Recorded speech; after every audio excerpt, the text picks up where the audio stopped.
I've been sitting on this for a week now. Guess what I did last weekend? Starts with an R and ends with a Repticon.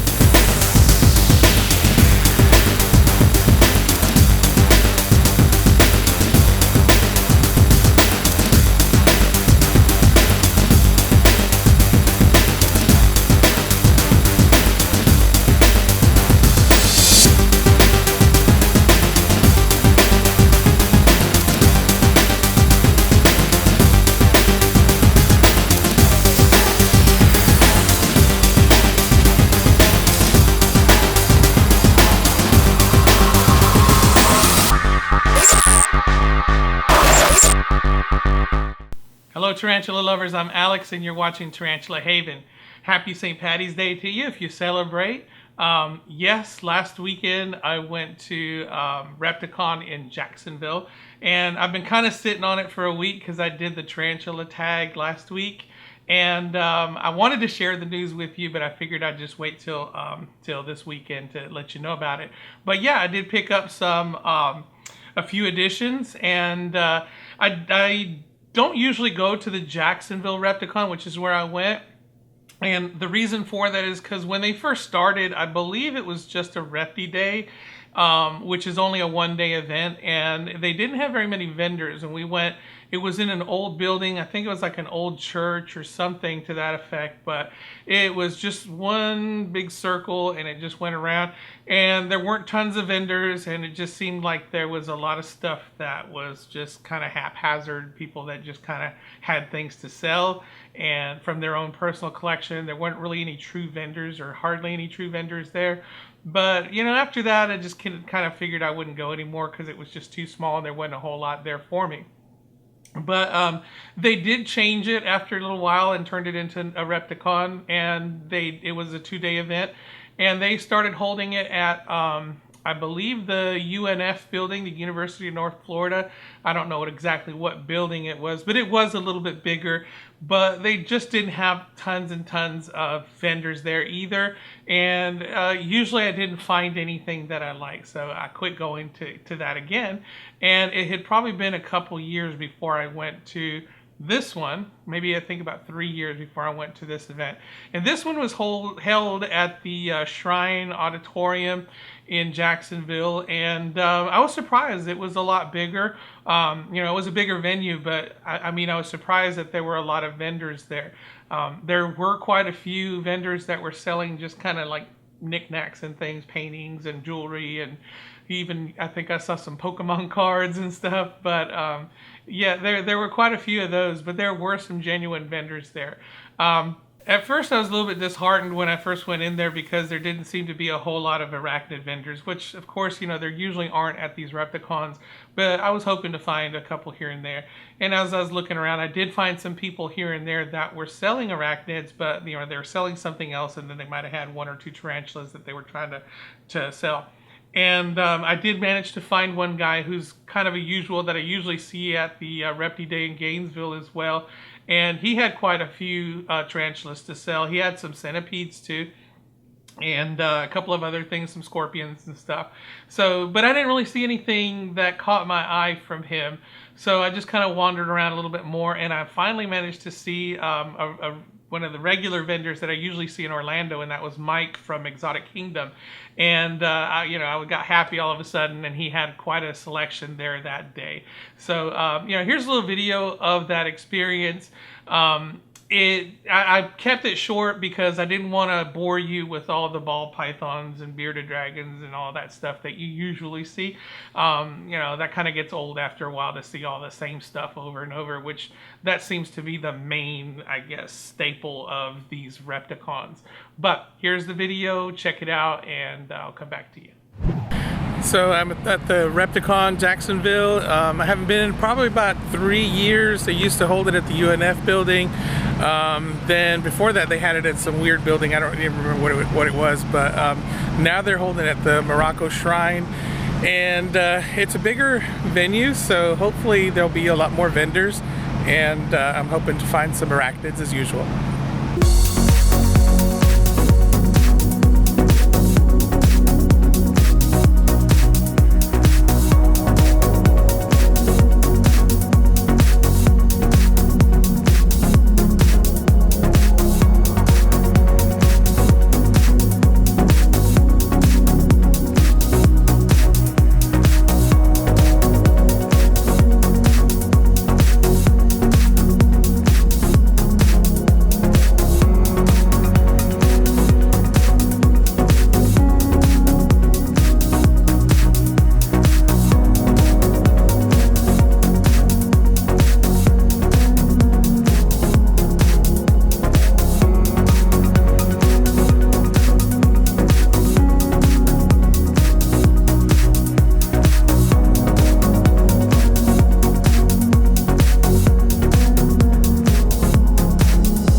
I get? Well, I did get 4 new additions, and 2 of them you may not be too excited about, but I am because I love this species.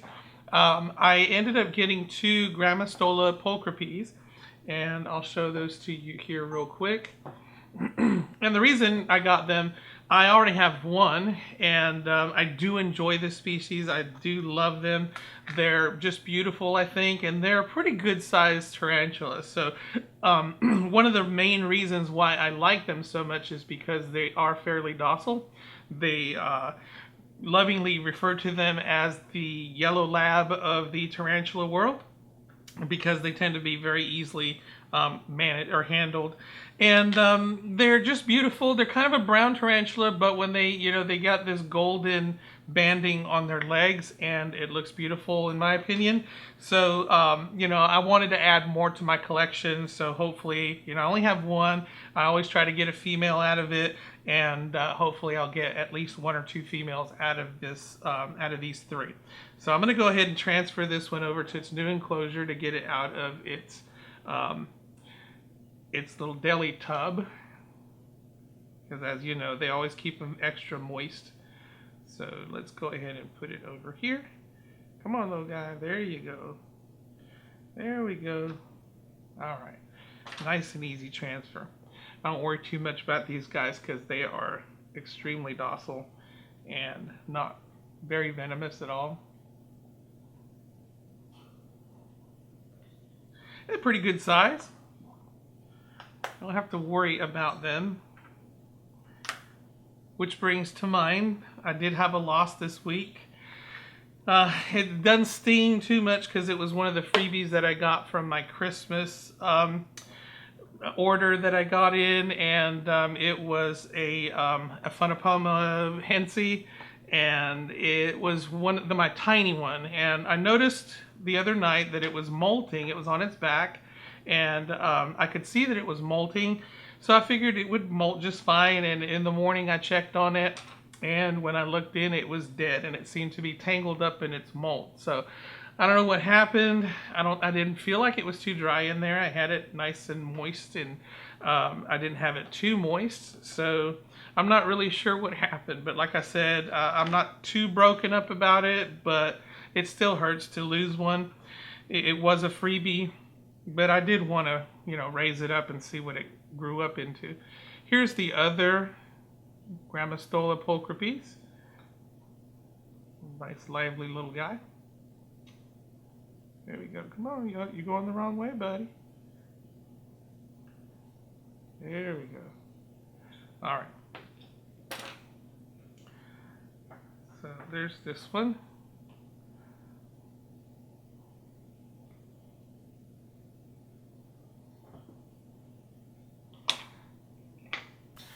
These next 2 I am a little bit more excited about. These I don't hardly ever see in the in online or even at reptile shows, and I did see them in Orlando, but I didn't see them until later when I saw the video as I was editing and putting it together. I saw that he had these, and that is Brachypelma epicureanum. And when I saw them, I was like, wow, I'd never even heard of that before. And I looked in and I started researching, and I found out some interesting stuff about him. So when I went back and I happened to see Mike again, because he was at the Orlando, and that's who had him the first time around, and I saw that he had these, I had to have them. These are known as the Yucatan rust rump, but they're also known as the Belize black. They're very close, very similar in coloration as the Brachypelma vagans, but they are considered to be some of the rarer Brachypelma species in the hobby. Now, I don't know how true that is now or anymore, because I guess they're starting to reappear, but I haven't really seen them anywhere. So I was pretty excited about it. I got even more excited when I found out more information about them, and I'm kind of glad that I didn't get them in Orlando, because when I saw them, I got excited about them, started researching and reading up on them and everything, and I kind of find out that even though they're similar as far as appearance to the Brachypelma vagans. Brachypelma vagans tends to be a little bit more skittish and defensive, prone to kicking hairs and so on, and they kind of tend to be unpredictable. These guys are referred to as a pet rock. They tend to be more docile. They don't flick hairs as much, at least from what I've read. I hope to experience that. So I'm really excited about them. In my opinion, they almost look like a Brazilian black or Grammostola pulchra, but of course they have the red or rust colored rump with a black spot in the middle. And that's basically how you tell the difference between these and the Brachypelma vagans. The vagans, of course, would have the entire red rump, but this is more of an orangey rust color with a black spot in the middle. So let me go ahead and get these transferred over. From what I can see already, they are pretty good burrowers. One of them has a burrow that it's already made in this substrate, very similar to the Brachypelma vagans. So I'm really excited to raise these guys because of what I've read about them. It seems pretty interesting. And they get to be about 5 or 6 inches, I believe, at their max. They're not a huge spider, but they're not teeny tiny either. All right, so I think he's in here somewhere.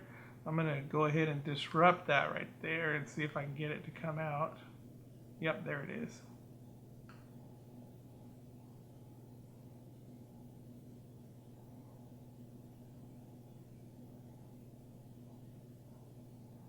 Yep, there he is, right there in that little clump of dirt right there.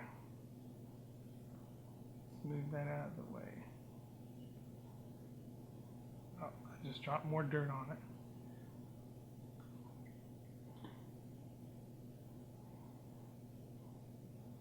All right, booger. Come on.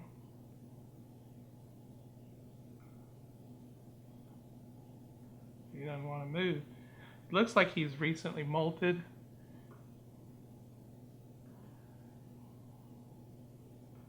There we go. So behavior-wise, so far, what I've seen is they're very similar to Brachypelma vagans. My Brachypelma vagans are kind of doing the same thing right now. They're about the same size as well. Okay, let's wrap that up. All right, next one.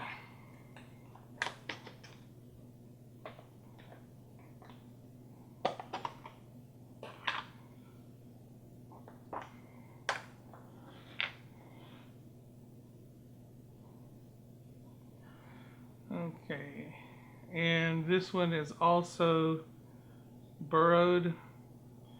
I don't know if he's in there or over here. And this one's recently molted. I don't know if you can see the molt right there. So let's see if I can dig it up.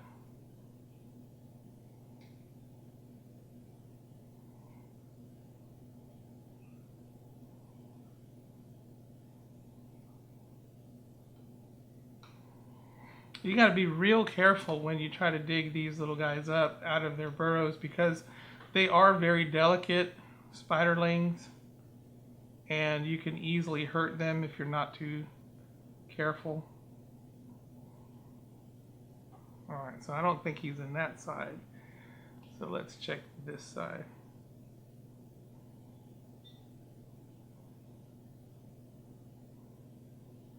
Yep, there he is. Right there in that corner.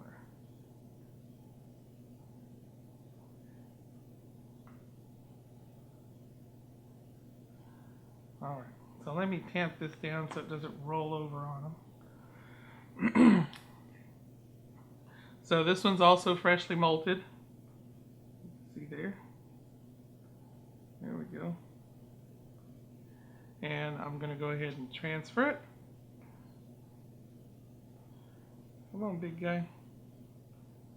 This one looks a little bit bigger, maybe. Can't tell.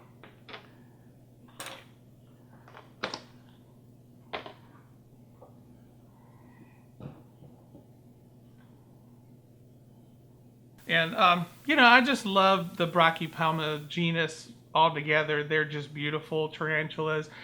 Almost all of them have a pretty decent disposition and usually beautiful colors to go along with it.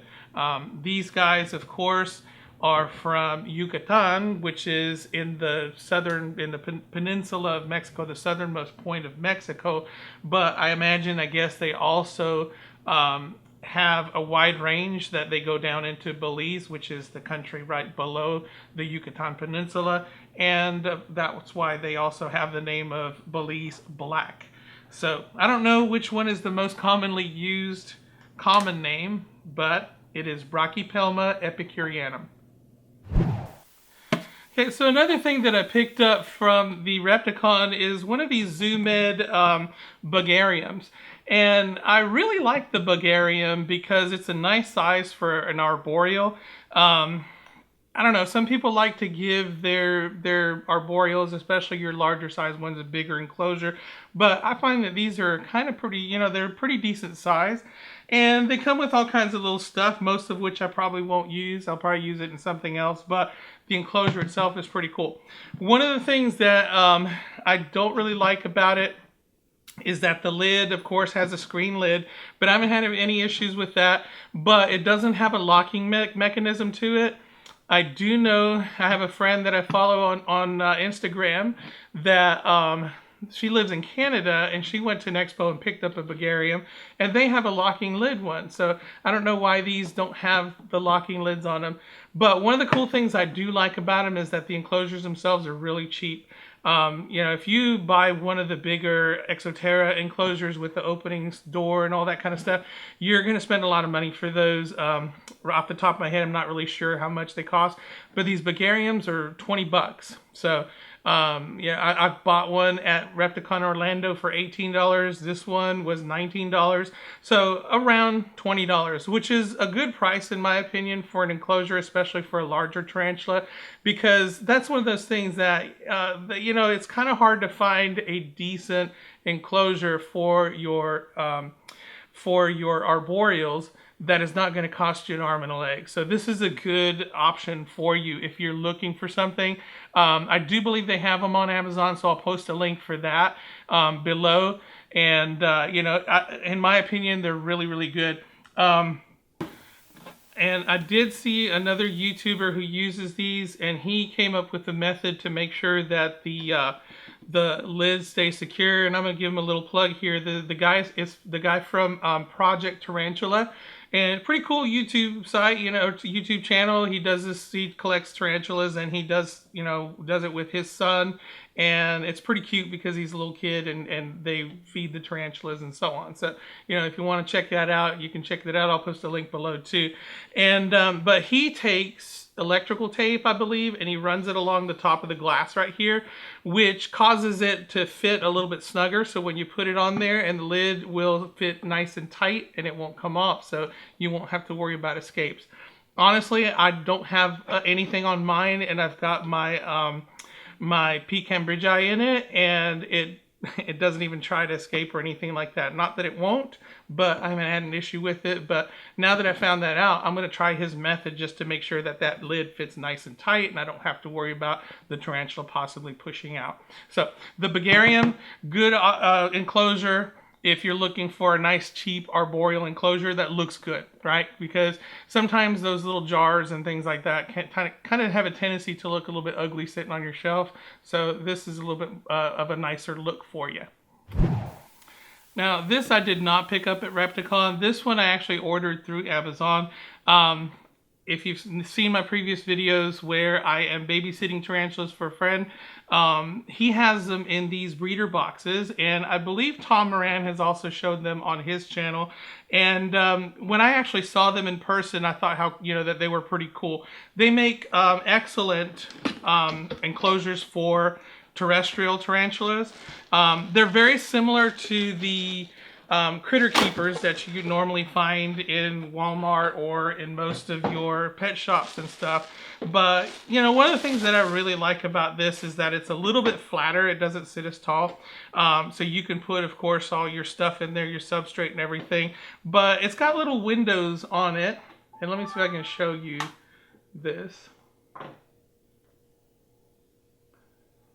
That, you know, I kind of found pretty interesting in that, of course, you have the sliding top here that slides open and locks, but you've also got these little windows on the side, and I thought that was pretty neat.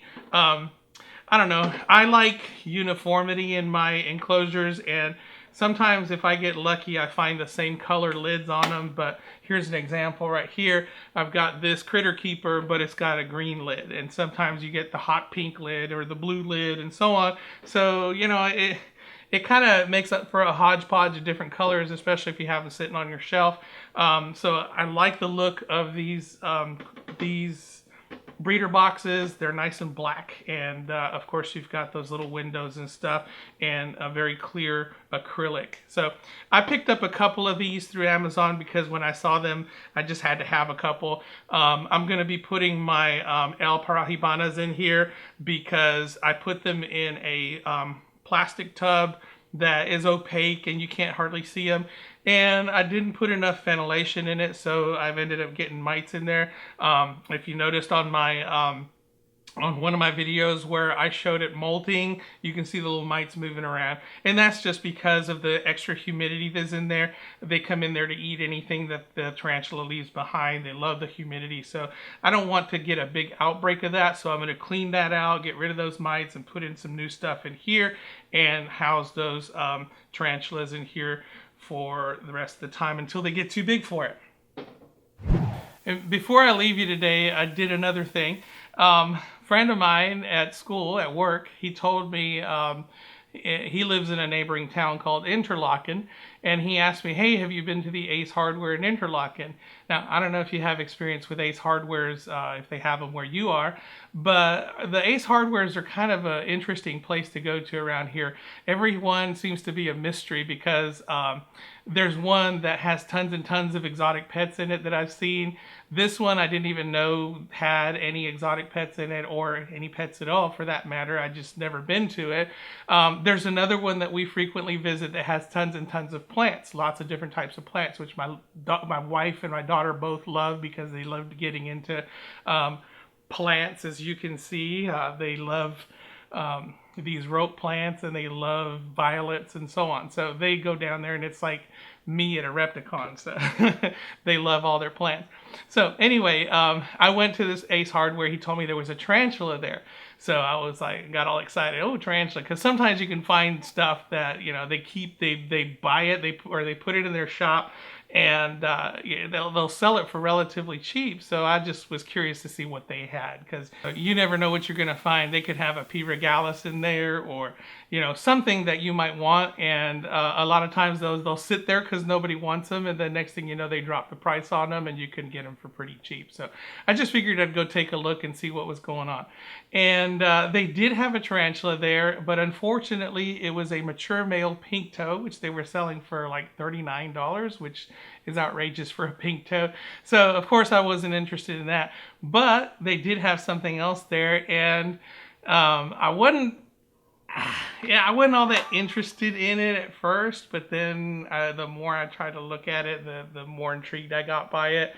And the price was fair. It was about what they normally run for, but I ended up buying a scorpion. Now, I know you know my track record with scorpions. I'm not a scorpion guy, but I did feel bad about losing those scorpions.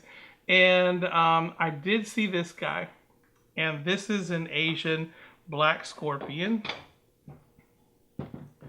Asian forest or black forest scorpion, something to that effect. I don't remember the Latin name, but I'll post it down below so you can see that. But anyway, I did used to have emperor scorpions when I was younger, and I used to love emperor scorpions. These are relatively close to emperor scorpions. From what I understand, they're a little bit more aggressive, or not aggressive, but defensive than emperor scorpions. And this guy was fat as a tick. So, you know, I figured I'd take a shot at it. It's pretty cool looking. And as you can see, it's extremely fat. And so I just figured it was 20 bucks. I figured I'd go for it and see what I can do. So anyway, I was pretty excited about that. Speaking of P. regalis, next week I think I'm going to do a rehousing of my P. regalis into this enclosure. I have two P. regalis, and one of them matured male, and the other one is starting to look very female. So if you want to tune in for that, you'll get to see the difference between a male and a female. At least I'm hoping it's female. Its colors are coming in very striking, and it's got that nice velvety look to it. So more than likely it is going to be female, because they do tend to be sexually dimorphic at a certain point, and you'll see that. So anyway, before I go, do you like beer? I kind of wore this shirt in his honor. Check out Dickie's beer review. Dickie is an old Air Force buddy of mine, and he's got his own YouTube channel where he reviews beer. So if you like beer, take a look at his channel. I keep promising that I'm going to put a link on one of my YouTube videos, and here it is. Anyway, if you enjoyed this video, hit the like button. If you want to see more, please subscribe. Until next time, keep loving them tarantulas.